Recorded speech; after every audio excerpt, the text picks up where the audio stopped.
doctor. Ya se ve, doctor. Ya. Se ve, doctor. Bueno, miren, cuando hay una luxación de hombro, hay algunos casos, como lo comentaba su compañera, se puede volver a presentar en el mismo paciente, en el mismo hombro, otra luxación, y después otra, y al paso de unas semanas otra, y al paso de un mes otra. Y cuando interrogamos al paciente, en el periodo de un año llevará como unas 5 luxaciones. Cada vez pareciera que el mecanismo para que se luxe es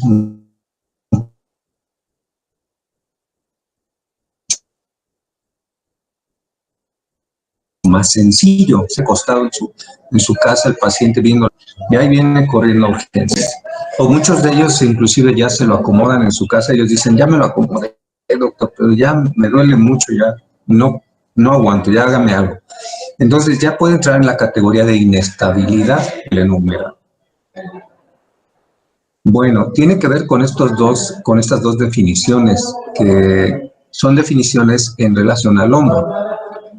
Inestabilidad, hablando del hombro, es una situación patológica en la que el desplazamiento excesivo en la articulación glenohumeral le provoca dolor o una luxación franca al paciente. Y en cuanto a la laxitud, es el término fisiológico que hace referencia al desplazamiento pasivo de la cabeza del húmero sobre la cavidad glenoidea o la ceja glenoidea. Laxitud es en cuanto a ligamentos. Tenemos una laxitud estándar, pero hay pacientes o personas que tienen hiperlaxitud de ligamentos. Esto es más frecuente en las pacientes femeninas y eso puede ser una condicionante para que tengan este problema. Bueno.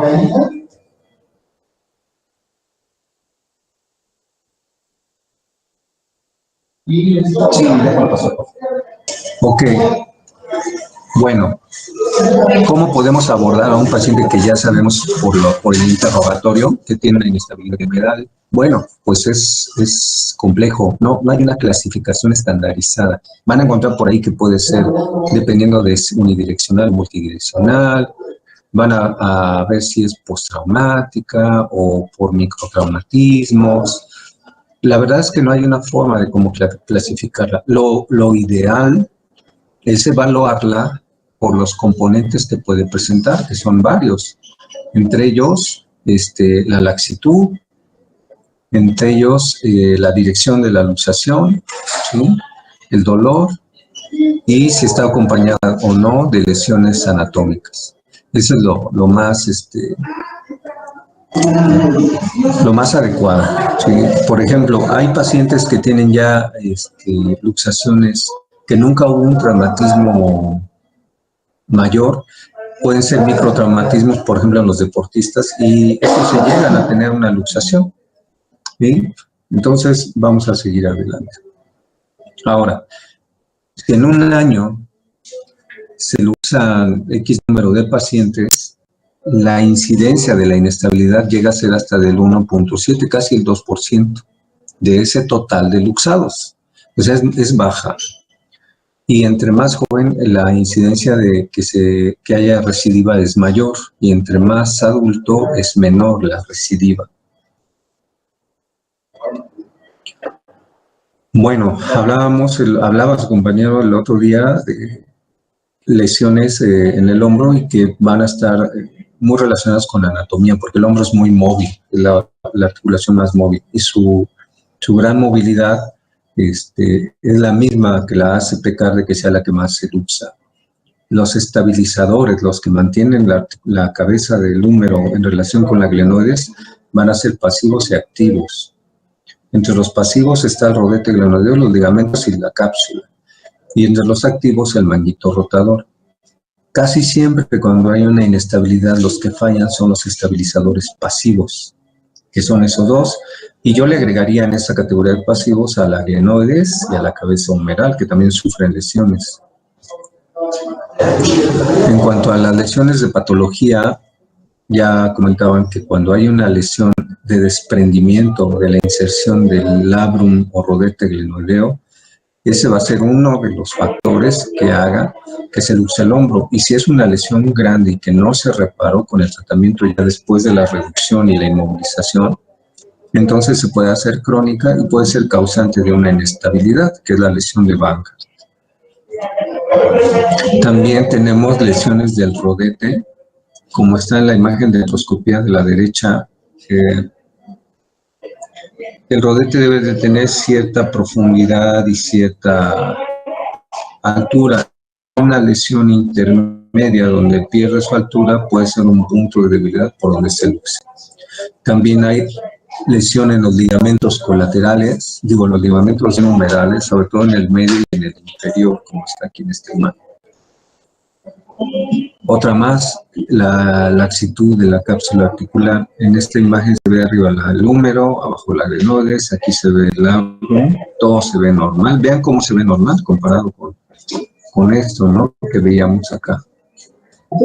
Esto es lo normal. Aquí se observa la línea del labrum para que observen cómo se lleva hacia la lesión. Pero lo que presenta esta imagen es la hiperlaxitud. Vean el espacio que ha aumentado, la cápsula al fondo que está muy distendida. Es una hiperlaxitud de los elementos del hombro. Y las lesiones óseas, empezando por la glenoides, se puede fracturar sobre todo el borde anterior o el borde posterior, porque son las fracturas las luxaciones más frecuentes. Y esto puede comprometer el porcentaje de cobertura de la cabeza humeral. Este es lo normal, y si perdiéramos esta parte, se reduciría. Este porcentaje, que es alrededor de un 35%, se reduce por una pérdida del borde anterior de la glenoides. Y la lesión de Hill-Sachs, que son fracturas por hundimientos alrededor de la cabeza humeral, que también suelen ser causantes de una persistencia de una inestabilidad. Otra forma de evaluar la lesión anterior de la glenoides es esta, donde se ve como una muesca.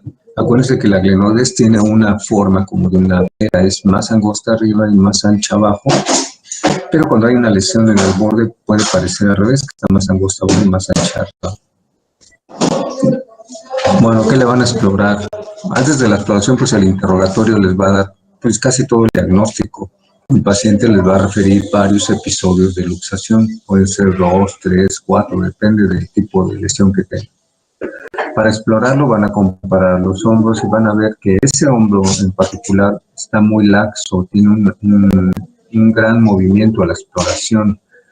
El desplazamiento sujetando la escápula con una mano izquierda y adelantando, en el caso del hombro derecho, sujetan la escápula con la mano izquierda y mueven la cabeza o el brazo del hombro hacia adelante, van a notar que hay un desplazamiento de esa cabeza dentro de la articulación y van a sentir cómo choca en algún momento con la glenoides.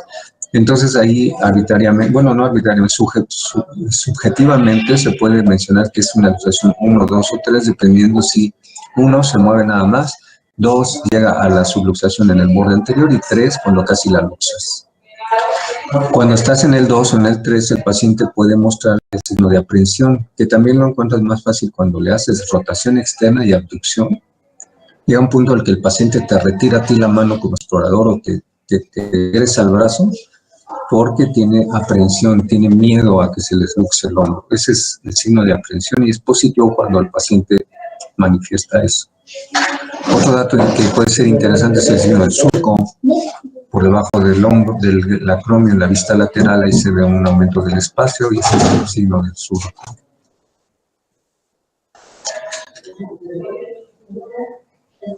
Imágenes de la exploración del desplazamiento del hombro, como les decía. Y bueno, vamos a lo interesante, el tratamiento. El tratamiento de la inestabilidad va a depender de la lesión que tenga el paciente y que lo hayamos detectado en los estudios de gabinete. Si es una hiperlaxitud, hay que repararla. Si es una lesión de Bankart, hay que repararla. Y si es una lesión de Hill-Sachs, también hay que hacer un planteamiento para repararlo. Voy a empezar por el 2, que es volver a tensionar la cápsula. Cuando hay una hiperlaxitud o los ligamentos ya no son suficientes, hay que volver a recuperar la tensión natural.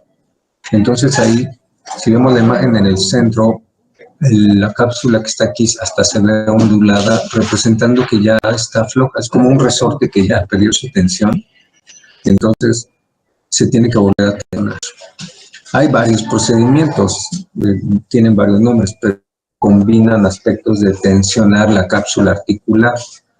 Aquí se hace una incisión en ella y se hace una aplicatura. Se observa, la parte inferior se mete, la superior se jala hasta acá para cubrir. Se hace una reinserción del rodete glenoideo y ahí van a volver a tener la tensión, ¿no? La cirugía es el de técnica de Putty y Platt.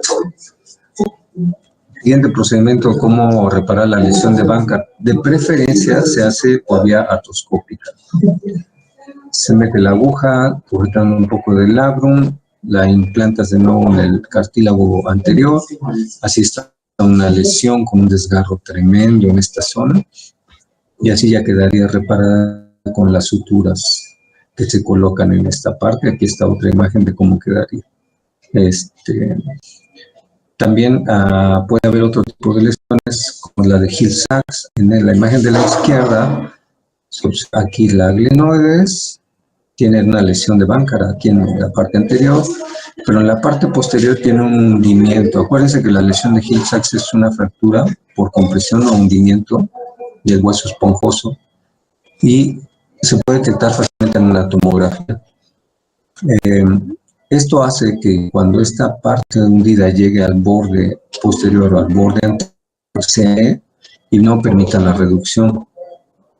Entonces se hacen procedimientos combinados. Anteriormente lo que se hacía era que se hacía una osteotomía por un lado y se levantaba la lesión y por ahí se introducía injerto de hueso liofilizado, de halo injerto. Actualmente se hacen técnicas que parecieran más sencillas, como es meter un ancla para acortar el sitio de inserción del músculo infraespinoso o redondo menor para que se fije dentro de la lesión, o sea, la rellene, y de esta forma se acorta la cápsula, se acorta el punto de inserción del infraespinoso o del redondo menor, y esto hace que esta lesión de Hill-Sachs ya no penetre en la glenoides. Y por supuesto, nuevamente, reparar la lesión de Bankart que está en el borde anterior de la glenoides. Básicamente son procedimientos cuando hay lesiones en la cabeza del húmero o una lesión del labrum. Pero ¿qué pasa si hay una lesión mayor en el rodete glenoideo? Una lesión ósea en la glenoides. Pues hay que hacer un procedimiento para ampliar la superficie ósea y reforzar la pared anterior con otro elemento que sea un músculo. Es la técnica de Bristow lateral. Se utiliza una osteotomía de la apófisis coracoides, que está aquí. Acuérdense que en la coracoides se inserta, en la apófisis coracoides se inserta el tendón conjunto del coracobraquial y la porción corta del bíceps y el pectoral menor. Se hace la osteotomía respetando la inserción del pectoral menor y el fragmento que te queda libre va a tener la inserción del tendón conjunto. Después incides el subescapular y a través de ahí vas a llegar al borde anterior de la glenoides y la vas a fijar con una osteosíntesis que quedaría así oculta o ahí. Pero aquí está otra imagen donde haces el corte, lo llevas para acá y lo fijas con tornillos que no queden dentro de la articulación. Este fragmento, al ir acompañado del tendón, va a hacer dos funciones. Uno, te aumenta la longitud anterior de la glenoides, como se ve aquí, y dos, te refuerza la pared anterior por este tendón que trasladas. Y eso reduce, es un procedimiento que en la actualidad se está haciendo mucho. Reduce la incidencia de la recidiva de la luxación. Así se vería en una radiografía. Este tornillo pareciera que está dentro de la glenoides, pero nunca rebasa la superficie articular para no causar mayor lesión.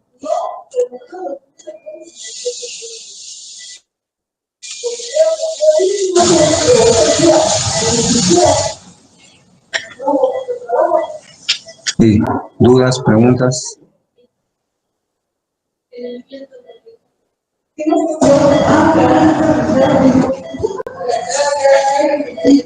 Doctor, yo tengo una duda. Es que, bueno, no le entendí bien cuando explicó lo de la lesión de Bankart. ¿En sí qué es la lesión de Bankart? Es una desinserción que puede ser del rodete glenoideo o de la unión de la cápsula con el rodete glenoideo. Casi siempre es anterior. ¿Sí? Y es postraumática cuando hay una luxación, la cabeza pega en esa zona y por la fuerza del traumatismo es tan importante que llega a causar la desinserción de esa zona. Gracias. Es como un desgarro ahí del labrum glenoideo.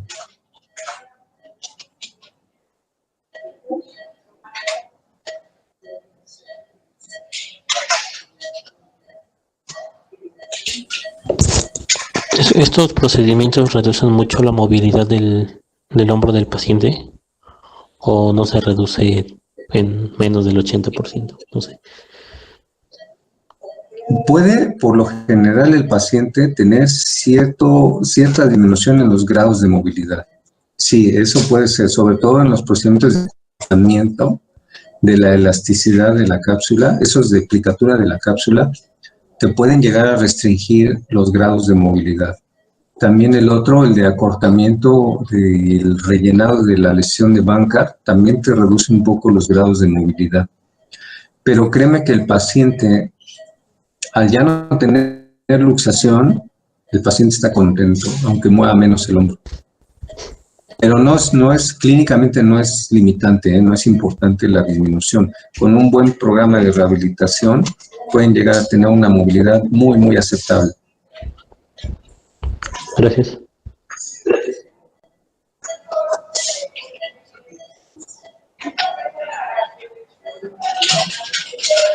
Bueno, si no tienen más preguntas, nos veríamos mañana con las lesiones en el codo, luxación de codo, triada terrible del COVID y esos temas, ¿ok?